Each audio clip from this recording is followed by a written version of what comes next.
सर्वेभ्यो नमो नमः। स्वागत है आप सभी का अतिशय संस्कृतम चैनल में। हम लोग उत्तर रामचरितम सामान्य परिचय पढ़ रहे थे, जिसमें कि आज हम लोग भाग 6 पढ़ेंगे। तो भाग 6 के अंतर्गत हम लोग भाग 5 में ये देखे थे कि उत्तर रामचरितम नाटक का उपजीव्य चल रहा था। तो उपजीव में हम लोगों ने पहला उपजीव्य देख लिया था रामायण, उसके विषय में पढ़ लिए थे। दूसरा है उपजीव्य पद्म पुराण, पाताल खंड, ठीक। और श्लोक कितने हैं? 256। किसमें? उत्तर रामचरितम में। फिर अगला है उत्तर रामचरितम का प्रारंभ राम के राज्याभिषेक से तथा अंत गंगा तट पर वाल्मीकि आश्रम से होता है, क्योंकि वाल्मीकि आश्रम कहाँ पर है? गंगा तट के किनारे वाल्मीकि आश्रम है। तो ये पॉइंट इम्पॉर्टेंट है, इसे अच्छे से याद कर लेंगे। अगला है, देखिए मोस्ट इम्पॉर्टेंट है, भवभूति ने वृद्धावस्था में यशोवर्मा कौन थे? कन्नौज के राजा थे, का आश्रय प्राप्त किया था। यशोवर्मा जो कि कन्नौज के राजा थे, वृद्धावस्था में भवभूति ने उनका आश्रय प्राप्त किया था। यह जानकारी वाक्पतिराज के गौड़ वहो नामक ग्रंथ से मिलती है, ये ध्यान देंगे। फिर अगला है वाक्पतिराज भी यशोवर्मा का आश्रित कवि था, यानी कि यशोवर्मा के आश्रित 2 लोग थे, भवभूति और वाक्पतिराज। तो ये जो गौड़ वहो है ये प्राकृत काव्य है। भवभूति को दक्षिणात्य कहा जाता है, क्यों? क्योंकि ये दक्षिण भारत के थे, इसलिए दक्षिणात्य कहा जाता है। दक्षिण भारत पद्मपुर हमने बताया है ना भाग 5 में। फिर हम लोग देख लेते हैं उपजीव्य उत्तर रामचरितम उपजीव्य वाल्मीकि रामायण उत्तरकांड और पद्म पुराण पाताल खंड, इसको हम ऊपर भी बता चुके हैं। भवभूत के उत्तर रामचरितम का अनुसरण करते हुए दिंगनाग ने कुंदमाला नामक नाटक लिखा। ये बहुत इम्पॉर्टेंट है, तो इसको आप लोग अच्छे से देख ले। कौन सा नाटक लिखा? कुंदमाला। किसने लिखा? दिंगनाग ने। तो कुंदमाला नाटक किस रचना के समान है? किस रचना का अनुसरण करती है? तो उत्तर रामचरितम का अनुसरण करती है। उत्तर रामचरितम की संपूर्ण घटना 12 वर्षों की है। अगला देखते हैं, नाटक का उद्देश्य राजा द्वारा प्रजा का अनुरंजन। ये बहुत इम्पॉर्टेंट है कि उद्देश्य पूछ लिया जाता है कि किस रचना का क्या उद्देश्य है। तो उत्तर रामचरितम नाटक का उद्देश्य है राजा द्वारा प्रजा का अनुरंजन। फिर नाटक का प्रारंभ लक्ष्मण द्वारा सायंकाल के समय सीता को लेकर वन में जाकर छोड़ने से होता है। ये भी इम्पॉर्टेंट है कि नाटक का प्रारंभ, उत्तर रामचरितम का प्रारंभ कहाँ से होता है?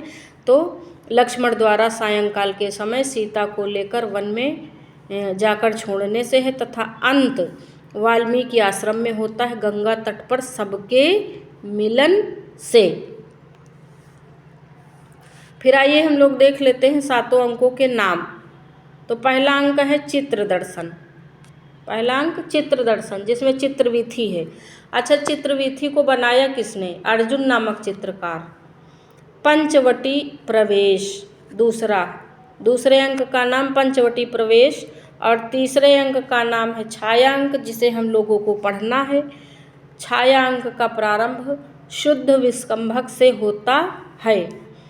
और चौथा अंक कौशल्या जनक योग। कौशल्य और जनक ये सारे लोग मिलते हैं इस अंक में, इसीलिए इस अंक का नाम कौशल्या जनक योग है। कुमार विक्रम, 5वें अंक का नाम कुमार विक्रम है। और 6ठे अंक का नाम कुमार प्रत्यभिज्ञान है। और 7वें अंक का नाम सम्मेलन है। तो देखिए, अंकों के नाम भी पूछ लिए जाते हैं। कभी कभी तो एक तरफ अंकों की संख्या दे दी जाती है और दूसरी तरफ अंक का नाम लिख दिया जाता है। ऐसे भी करके पूछा जाता है पीजीटी में, नेट जेआरएफ में। तो इसीलिए हमने सारे अंकों को क्रमशः बताया है। और ये तो सारे अंक तो हैं नहीं टीजीटी में, लेकिन जानकारी सारे अंकों की कम से कम नाम और सामान्य घटनाएं हमें उसकी आनी चाहिए, सामान्य जानकारी होनी चाहिए। फिर है जृंभकास्त्रों का उदय, ये बहुत इम्पॉर्टेंट है। जृंभकास्त्र जो जिन्हें लव कुश ने, वो लव और चंद्रकेतु ने एक दूसरे के लिए छोड़ा था। तो जृंभकास्त्रों के जन्मदाता कृशाश्व ऋषि हैं। कौन? कृशाश्व।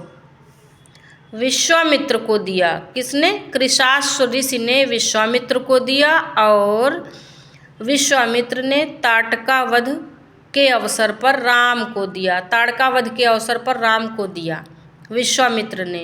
राम ने चित्र दर्शन के समय लव कुश को दिया। चित्र दर्शन सीता जी के साथ कर रहे थे, तो लव कुश जब उत्पन्न नहीं हुए थे उससे पहले ही राम ने चित्र दर्शन के समय सीता की संतानों को जृंभकास्त्र प्रदान किया था। उत्पन्न होने से पहले ही प्राप्त हो जाते हैं, ये बात ध्यान रखना। फिर है रघुकुल के गुरु। रघुकुल के गुरु हैं वशिष्ठ, और जनक के पुरोहित गौतम ऋषि के पुत्र शतानंद हैं। देव यजन संभवे सीते, ये बहुत इम्पॉर्टेंट लाइन है।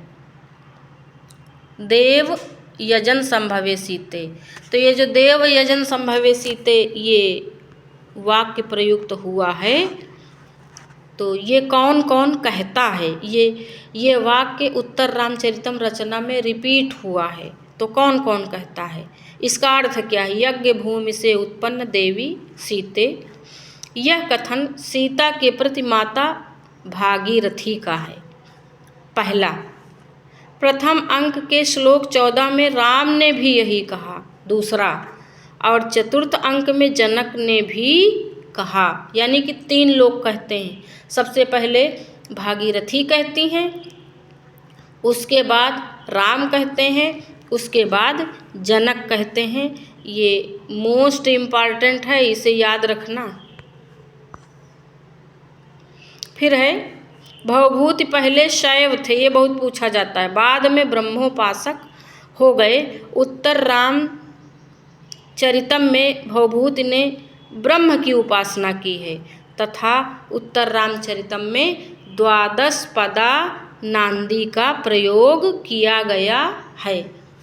तो नांदी का तो ऐसे ही याद कर लेंगे, क्योंकि नांदी क्या है ये टीजीटी का विषय नहीं है। बस इतना जान लें कि उत्तर रामचरितम में 12 पदा नांदी है। संस्कृत साहित्य में गर्भ नाटक योजना उत्तर रामचरितम के अतिरिक्त केवल विक्रमोर्वशीयम में है, ये भी बहुत इम्पॉर्टेंट है। तो इससे हम ये कह सकते हैं कि भवभूति ने कालिदास जी का अनुसरण किया, क्योंकि विक्रमोर्वशीयम में भी गर्भ नाटक की योजना है। और गर्भ नाटक के वो गर्भ अंक, गर्भ नाटक नहीं, गर्भ अंक। तो संस्कृत साहित्य में गर्भांक नाटक योजना उत्तर रामचरितम के अतिरिक्त केवल विक्रमोर्वशीयम में है। यानी कि किसी नाटक में जो अंक होते हैं उस अंक के अंदर भी जो है अंक का समावेश हो, उसे ही गर्भ नाटक कहते हैं। नाटक के अंदर जो नाटक किया जाता है वो है गर्भ नाटक। उत्तर रामचरितम में राम के लिए प्रयुक्त शब्द, ये देख लेंगे कि राम के लिए किसने कौन से शब्द प्रयुक्त किए हैं, राम के लिए संबोधन क्या किया गया है। तो राम को आर्यपुत्र और रामभद्र से संबोधित किया गया है। क्या क्या कहा गया है? आर्यपुत्र कहा गया है और रामभद्र कहा गया है। लेकिन कौन कहता है? सीता क्या कहती हैं? आर्यपुत्र कहती हैं। ये भी पूछा जाता है। उत्तर रामचरितम में सीता क्या कहती हैं राम को? किससे संबोधित करती हैं? आर्यपुत्र। और वासंती क्या कहती हैं? वासंती राम और सीता की वनवासकालीन सखी हैं।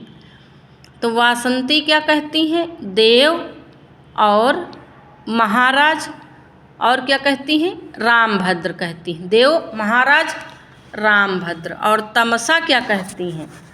तमसा कहती हैं रामभद्र। और मुरला भी रामभद्र कहती हैं। तमसा और मुरला दोनों लोग रामभद्र कहती हैं। तमसा मुरला नदी देवता हैं। राम वासंती को सखी शब्द से संबोधित करते हैं क्योंकि वनवास के समय वासंती राम और सीता दोनों लोगों की प्रिय सखी थी।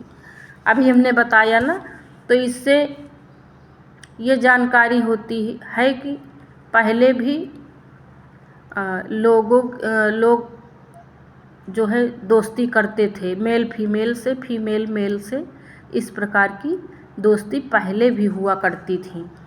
फिर है चित्रवीथी, अर्जुन द्वारा बनाई गई, जिसमें राम के राज्याभिषेक से लेकर सीता की अग्निशुद्धि तक का वर्णन है। जो चित्रवीथी बनाई गई उसमें कहाँ से कहाँ तक के चित्र हैं? राम के राज्याभिषेक से लेकर सीता की अग्निशुद्धि तक का वर्णन किया गया है, वहाँ तक के चित्र हैं। राम को देखकर लव और कुश सर्वप्रथम क्या कहते हैं? तात शब्द से संबोधित करते हैं। तात शब्द का उच्चारण कर अभिवादन करते हैं। तात वंदे ऐसा कहते हैं। तो तात अपना से बड़े सम्मानित व्यक्ति के लिए, बड़े व्यक्ति के लिए प्रयोग किया जाता है।